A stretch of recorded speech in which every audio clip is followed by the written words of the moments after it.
Before a child is even born, a part of their future income is already committed, not to the education loan, home loan, or credit card bills, but to the debt taken by the government. Today, government around the world owe more money than any point in the human history. Global debt had crossed hundreds of trillions of dollars and it keeps growing. Governments are amongst the biggest borrowers in the world, and India is no exception. But most of us, when we hear words like government debt, fiscal deficit, or borrowing, we immediately switch off the TV or go away with the conversation because it may sound like an enormous problem and not yours. But let me tell you, what if the government debt affects your taxes, the prices you see in the store, the interest rate on your loan, and the opportunities that you see in the economy, and even the future wealth of your children? Because the biggest cost of the government debt is hardly paid by the government. It is paid by the citizen for decades, and most of us not even realize it. In this video, you will understand what really is government debt, why countries borrow,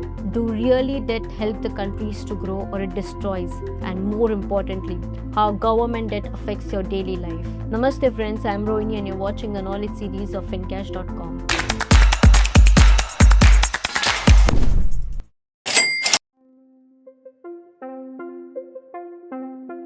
Let's start with the obvious question. How much debt India actually have? Well, the answer depends on if you're looking only at the central government or debt combined of both central and state government. But either way, the number is enormous. India's overall government debt is around 80% of the GDP. That means if India's economy produced 100 worth of goods and services, the government owes roughly 80. There are many countries carry large amount of debt. The United States, Japan, France, Italy. Almost every major economy borrows money, which leads us to next important question. If debt is so dangerous, why does government borrow at the first place? Well, to understand this, let's imagine a family earning 1 lakh per month. Instead of spending only 1 lakh, they spend 1.3 lakh.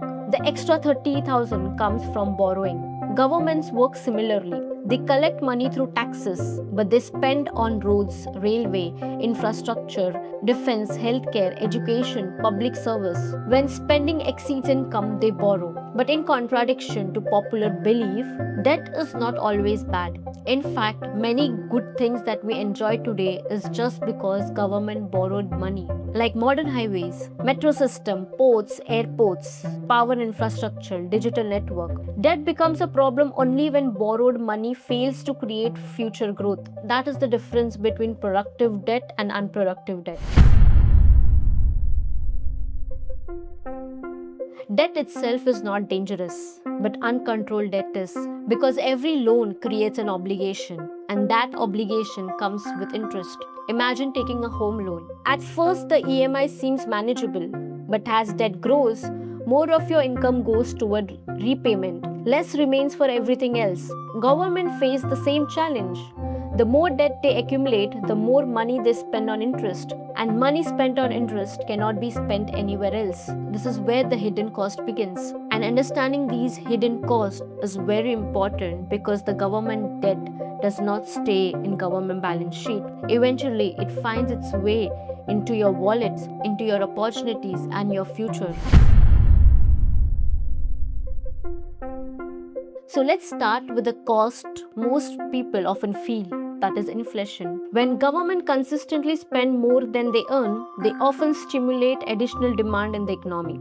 If the supply of the good and service cannot keep up, prices may begin to rise. This does not mean government debt automatically causes inflation, but persistent deficit can contribute to inflationary pressures over time. Demand rises, prices rise. You may not receive a bill saying government debt charge, but you experience it through more expensive groceries, higher rents, costlier service, higher education expenses, higher healthcare costs. Inflation quietly reduces purchasing power.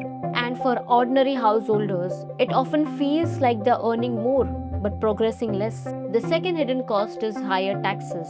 Eventually, government must either repay debt, refinance it, or generate enough revenue to comfortably service it, which often means higher taxes, spending cuts, or additional borrowing. The average citizen may never understand these decisions to debt. But over long period, debt and taxation often move together because someone eventually has to pay the debt. The third hidden cost is lost opportunities. This is where things become interesting. Imagine two government and both have 100 rupees available. Government A spends 20 rupees on servicing old debt. Government B spends the same 20 rupees building schools, hospital, roads, research centers. Which country creates more opportunity? The answer is obvious, government B. Because money spent building the future creates return. Money spent servicing the past does not. Debt does not just consume money, it consumes future possibilities. The fourth hidden cost is fewer job and investments. When governments borrow heavily, they can compete with private businesses for available capital. Banks and investors often view government securities as safer than corporate lending. As a result, private investment can sometimes slow. Economists call this as crowding out. Most people never hear this term, but they can feel its effects by slower job creation and fewer investment opportunities. History gives us important warnings. Let's start with Greece. For years, the Greek government kept borrowing. Debt kept rising. Government spending remained high. But economic growth wasn't strong enough to support that borrowing. Eventually, investors started questioning whether Greece could repay its debt. And once that doubt spread, borrowing became more expensive. The crisis snowballed. Economic growth collapsed. Unemployment surged. Living standards fell dramatically. Now let's look at Japan. Japan has one of the highest debt to GDP ratio in the world, much higher than Greece. Yet Japan never experienced similar debt crisis. Why is that so? Because most of the Japan's debt is owned by Japanese institution and Japanese citizen. The country has high domestic savings. It has a long history of financial stability. So despite having huge debt, Japan was not dependent on foreign lenders. The story of these two countries teaches us something very important. The size of debt alone does not tell the whole story. Two countries may have similar debt problems on paper and completely different outcomes in reality. So what matters here is who you owe money to, how fast your economy is growing, whether you can comfortably pay interest, and whether the borrowed money is creating future growth. So when it comes to government debt, what you and me as citizens should watch. So we don't need to be an economist to understand whether our country's financial health is better or not. But there are few indicators worth paying attention to just to make better investment decision and to build a good financial life. So the first indicator is fiscal deficit. This simply tells how much more the government is spending than it is earning. A small deficit is normal, but if the gaps keep growing year after year, it usually means more borrowing is coming. The second indicator is debt to GDP ratio. Think of it as country's ability to handle the debt. Just like a bank compares your loan to your income, economists compare a country's debt to its economic output. The higher the ratio, the harder debt becomes to manage. The third indicator is inflation, because this is where ordinary people feel the economic stress first. When prices rise faster than income, purchasing power fall, and people feel poorer even if they are earning more. The fourth indicator is interest payment. This tells us how much money the government spends just to service old debt. The higher this number becomes, the less money remains for road, infrastructure, education, healthcare, and future investments. The fifth indicator is economic growth, because this is what makes debt manageable. A growing economy creates more income, more jobs, and more tax revenue. Without growth, debt becomes increasingly difficult to sustain. Individually, these terms or numbers may feel technical, but together they answer one simple question. That is country investing in the future or borrowing from its future? India's debt is significant but currently manageable. Not because the debt is small, but because the economy continues to grow. And much of the borrowing is being invested in infrastructure and development, which is why government debt matters to everyone. Whether you're a taxpayer, a business owner, a salaried employee, an investor, or just a citizen of the country. The challenge is simple.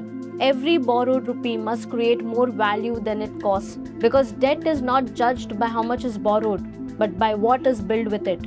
Every year, the government spends a significant portion of its budget on interest payment.